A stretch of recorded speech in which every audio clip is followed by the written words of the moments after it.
Hey, let's talk nutrition. If you're wanting, and we all want to be healthy, right? With all the things going on in the world right now, the things that you see as individuals that are overweight are even more susceptible to getting sick and things. And so, with knowing this, is like for me, nutrition's been an issue over the years, and a big part of that was the lies I was telling myself, the stories of Seth, you work out so hard and you work out so consistently that you can allow yourself to have. Plus, I had no data, had no idea how many calories I was eating. And so when I would look at it, it would be one of those things where eat really good during the week up until Thursday. And then by Thursday, in about 4 days now, 3.5 days of eating really well, now the story starts to tell myself of you deserve to have a cheat meal. And then Thursday, what would happen is I would eat this cheat meal. And then the next thing you know, it rolls into Friday, Saturday, Sunday. So for me personally, what I found is like there's no meals that are not allowable. Okay, there's nothing that's not that it's not allowed. Right, I can have anything, but it has to fit between some rules around it. Okay, so the other part of that is when we have that meal that's not the healthiest, it's bouncing right back, like not letting it go for days. And the way we stop that is so you're not going for days, is you need to have a mission that you're working towards. Emotionally, a lot of us make decisions based off our emotions. I'm tired, I'm stressed out, I've had a long day. We lean on food and we eat things that are not allowed with what we are not aligned with what we want. But when we have a mission, then we're making decisions that's based off of, hey, I've got this I'm working towards, so I can't have that. Or I can have that, but then when I have that, it's going to cost me a 30-minute walk. Now you're actively making a decision. Most of us are making decisions unconsciously, and we just out of habit. And so when we say that when we have a mission, it makes us check in and make a decision. But also on top of that, when we have a mission that we're working towards, it also sets us up where we can get right back on track. So we know that, like, I had this, no big deal, I'm jumping right back on it, where a lot of us may dig a little deeper hole. The other part of it, we choose hard. We start going this no carbohydrate and things like that. And that's difficult. When you tell yourself that you can't have something, your focus goes on not being able to have it, and your willpower will run out. And then what happens is it's just focused on, oh, I can't have this, I can't have carbs, can't have carbs, can't have carbs. And then when those carbs are sitting right, you're thinking about it all the time, you're going to sooner or later lean and have carbs. So what we don't want to have anything that's off limits, right? So you need a mission, you need a plan. A plan creates discipline, and that's what we're going to go over here on our 3-2-1 nutrition program. On top of that, like I said, majority are choosing hard. Other things that I see is you tell yourselves a story that you can't have alcohol, that you can't have desserts, that you can't have this type of food or this type of food. And that, again, puts the focus on not being able to have it. Everything's allowed. Other part I see is you're either all in or you're all out. If you're rocking and rolling and doing really well, you're doing good. But then when you mess up, you go all bad, and you never get out of that, and you keep digging yourself a hole. I'm just looking at some notes I have. The other part is you had no clue on data. You have no clue how many calories that you need. And so what we do is we have an idea when a client comes in and they tell us this is what I'm weighing. Then I can go, okay, and I can grab a nutrition sheet on this that's going to give them the amount of calories that they need, right? So what I want to do today is I want to go over this real quick. Is everything in this yellow box right here is a protein, okay? Everything in this blue box is a serving size of fat. Everything in this red box is a serving size of carbohydrates. So a majority of our protein is going to be 6 ounces. It's going to fit the size of the palm of your hand. So like you can look at the palm of your hand and be able to know that that's the size of a chicken breast or a bison burger or venison or beef or pork, whatever it is. The other thing is fats. So everything inside the fats here is usually like a tablespoon. So when you see like peanut butter, a tablespoon, one serving size is 2 tablespoons of peanut butter. So it's 2 thumb sizes. And I'm going to go back to that here in a second. On the carbs, we're looking at a cupped handful. So like if it's one serving size of carbs, it could be like mashed sweet potatoes or mashed potatoes. That's going to be 1.5 cups. It's going to be a serving size, and it's going to be like an ice cream scoop in your hand, so you could be able to eye it and know. Same thing for the for rice. Rice is going to be an ice cream scoop. The only difference is you get 1 cup of rice because the potatoes are more dense and they stick together more, so you get more of that. And so we go through that, and we have that all through here. Other side of that is your greens. On the greens, we have where it's just everything. You can have as much of greens as you want, but it's got to be except the stuff that's in this box here, which is peas, carrots, corn, pumpkin, beets, squash, eggplant.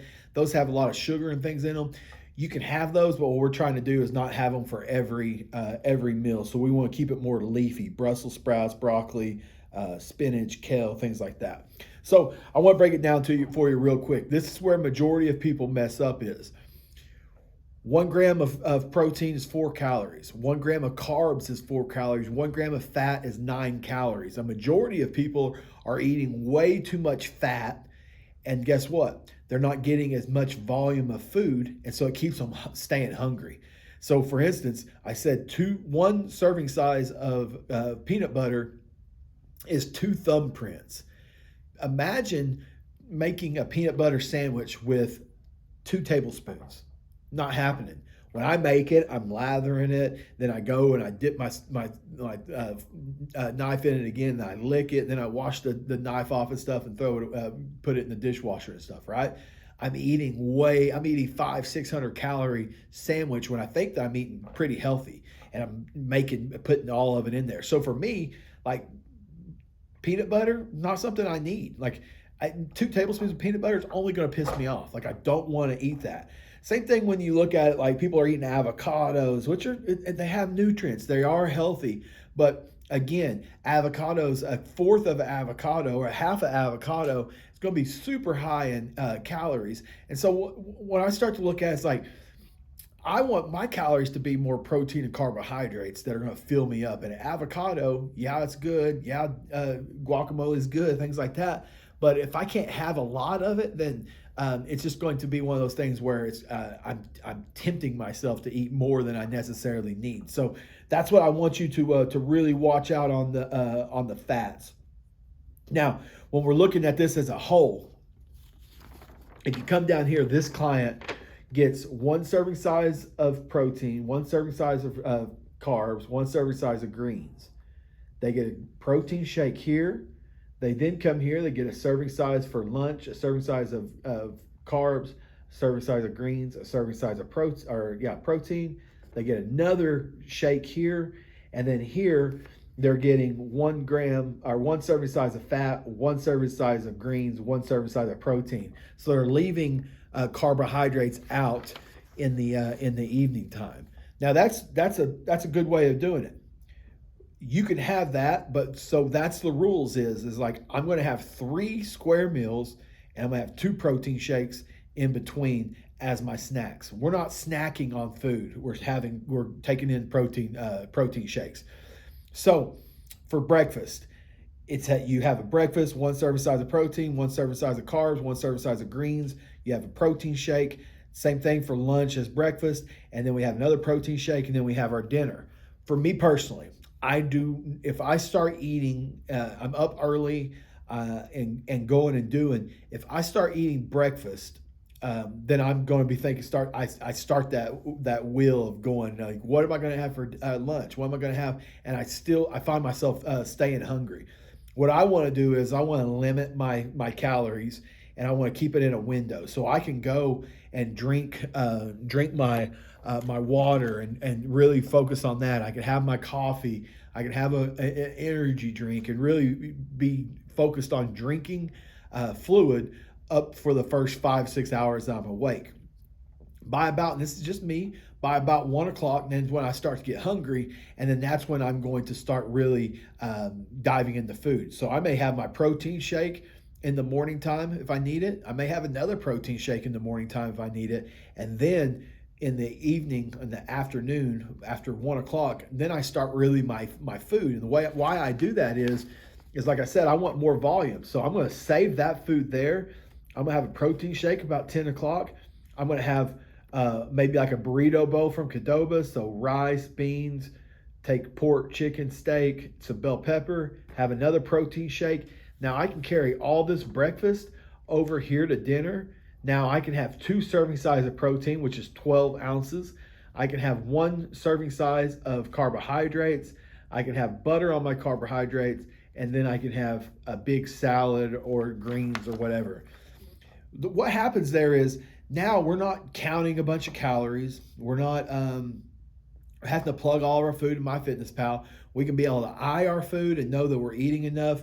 At the same time, we can have some rules around it. So saying, hey, I'm eating 3 meals today. I'm having 2 protein shakes, and those 3 meals, 2 of them are going to have protein, carbs, and greens, and 1 of them is going to leave the carbs out and just have fat. Okay, and so I have my protein, my fat, and my greens.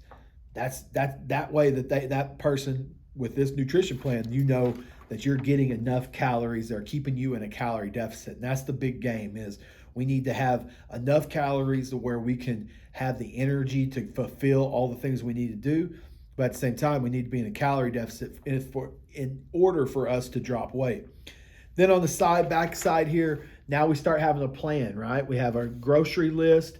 We start creating a plan up here. Like I said, for me, I'm fasting there. I'm having my lunch at Qdoba, and then I'm making my dinner and having a big dinner. We have a shopping list, and like I said, a plan creates discipline as far as that goes. Then on the bottom here, we have some 0-calorie seasonings, some 0-calorie beverages, and that lays it out for us. So, going to be different depending on how much you weigh. If you weigh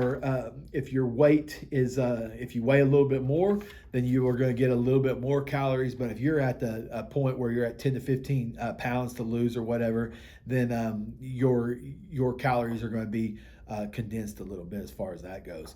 Big picture here is, like I said, is you need a mission to be working towards.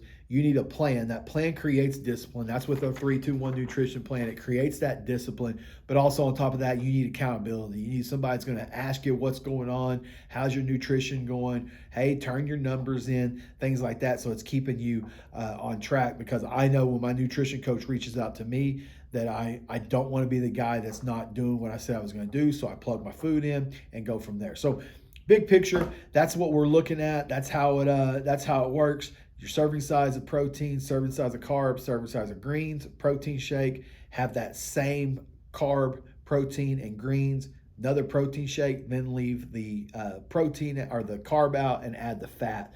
That's one way to do it. Or do the fast, where you can have 1 big meal, 1 regular meal, and the rest of your protein shakes as far as that goes.